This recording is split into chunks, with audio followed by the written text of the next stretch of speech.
Hello বন্ধুরা, কেমন আছেন সবাই? আশা করি ভালো আছেন। টেকনো ভিলেজ বিডির পক্ষ থেকে বলছি। আজকে আমি হাজির হয়েছি সার্চ ইঞ্জিন অপটিমাইজেশন এই বিষয় নিয়ে। আজকে আমি কথা বলবো সার্চ ইঞ্জিন অপটিমাইজেশন নিয়ে। সার্চ ইঞ্জিন অপটিমাইজেশন কথাটা শুনে আন্দাজ করতে পারছেন ঘটনাটা কি হবে। আচ্ছা, সার্চ ইঞ্জিন অপটিমাইজেশন জানার আগে আমাদের জানতে হবে হোয়াট ইজ সার্চ ইঞ্জিন, মানে সার্চ ইঞ্জিন কি। যদি এক কথায় বলি, সার্চ ইঞ্জিন হলো খোঁজার যন্ত্র, অর্থাৎ সার্চ ইঞ্জিন যে যন্ত্র দ্বারা খোঁজা হয়।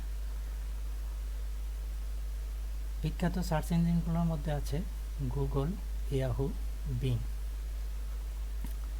এখন এই সার্চ ইঞ্জিনগুলো কিভাবে কাজ করে সেটা একটু জেনে নিই। আমরা যদি গুগলে যাই, গুগলে যদি বডি বিল্ডিং দিয়ে সার্চ করি, তাহলে প্রথমেই যে সাইটটা আসতেছে সেটা হলো bodybuilding.com। এই যে সাইটটা সবার প্রথমে দেখালো, নিচে কিন্তু আরও সাইট আছে। দেখুন এখানে আরও সাইট আছে, এখানে পেজ 1 2 3 4 5 এভাবে দেওয়া আছে। কিন্তু এই যে সাইটটা bodybuilding.com, এটা প্রথমে কেমনে আসলো? আচ্ছা, এটা আসলো শুধু এসইও করার জন্য, অর্থাৎ সার্চ ইঞ্জিন অপটিমাইজেশন।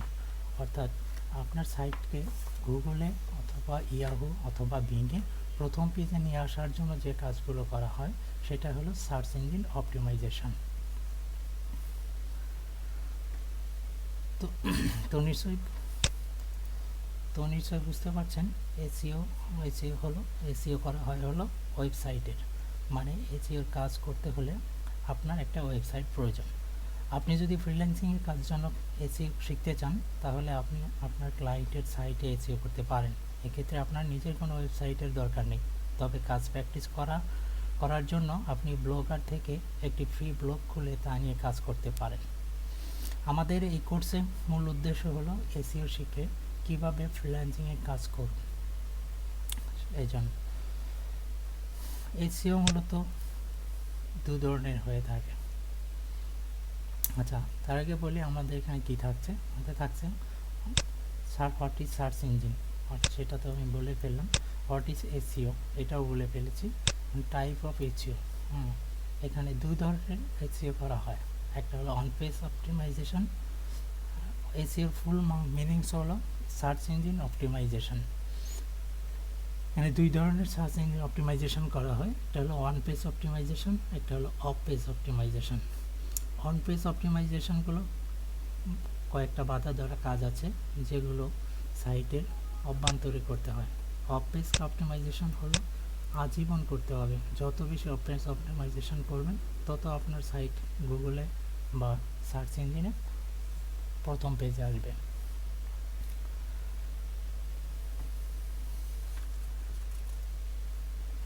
তবে অন পেজ অপটিমাইজেশন এবং অফ পেজ অপটিমাইজেশন শুরু করার পূর্বে আপনার সাইটের জন্য আপনাকে কিছু কাজ করতে হবে। যেমন আপনার সাইটের জন্য আপনাকে সঠিক কিওয়ার্ড নির্বাচন করতে হবে। তারপর ওই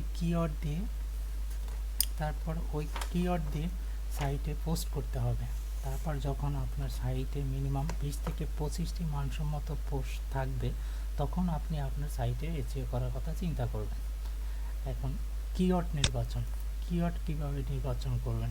কিওয়ার্ড নির্বাচনের জন্য আপনাকে প্রথমে কিওয়ার্ড রিসার্চ করতে হবে, মানে কিওয়ার্ড খুঁজে বের করতে হবে আপনি কোন কিওয়ার্ডের উপরে মানে আপনার সাইটটা করতে চান, অর্থাৎ আপনার সাইটের কিওয়ার্ডটা কী হবে। তারপর হচ্ছে গুগল।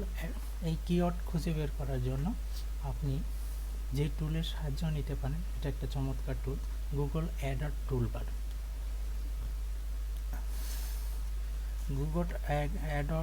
গুগল অ্যাডর টুলবার কাজ করতে হলে আপনাকে গুগলে গিয়ে গুগল অ্যাডর টুলবার লিখে সার্চ করেন, অথবা কিওয়ার্ড লিখে যদি সার্চ করেন, তাহলে দেখেন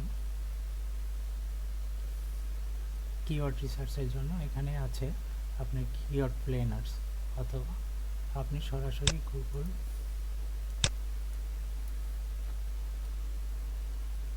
অ্যাডওয়ার্ড টুলবার্স টুলস করেন তাহলে আপনার গুগলে আসতেছে অ্যাডোব প্লেন আর্টস।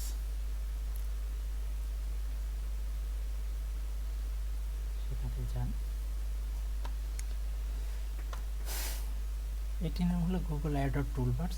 এই টুলের সাহায্যে আপনি যে কোনো একটি টপিকের নাম লিখে গুগলে আপনাকে দেখাবে ওই টপিকটি প্রতি মাসে কতবার গুগলে সার্চ দেওয়া হয়, এই সংক্রান্ত সাইটের সংখ্যা কেমন, আপনাদের এদের সাথে টেক্কা দিতে বা পাল্লা দিতে কতটা পরিশ্রম করতে হবে ইত্যাদি।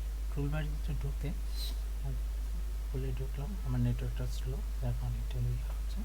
তো আমি গুগলে keyword Adobe toolbar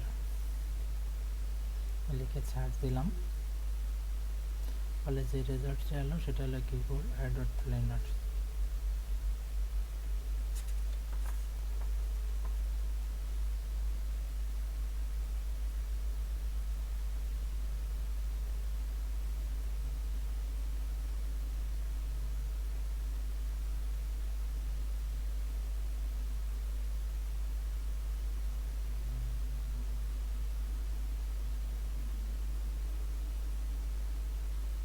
Google Adobe tool, এখানে আপনি প্রথমে যখন ঢুকবেন তখন আপনাকে এখানে ক্রিয়েট অ্যান অ্যাকাউন্ট করতে হবে, অথবা আপনার গুগলে যদি অ্যাকাউন্ট থাকে